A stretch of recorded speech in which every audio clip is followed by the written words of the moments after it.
Generator exit error is this happens when a generator or coroutine is closed, and again the generator exit is derived directly from the base exception class, as we see here on the top right.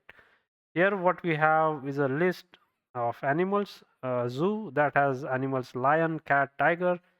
The function is animals, and inside of that we have the for loop which has the yield statement, and that's what makes this a generator function, a generator. And what we are then doing is we are putting the yield inside of the try block, and then we have this except block to catch the generator exit error. And down here we are initializing the animals, the generator, to the variable x.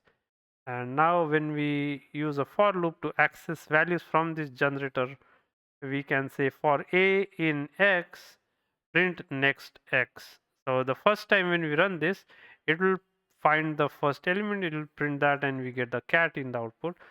And then we immediately close that.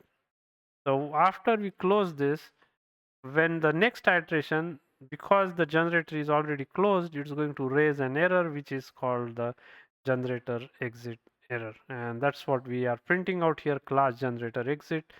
uh, uh, that's that's what we that's what is the type of e that we have, and then generator exit, that's a string that is printed out.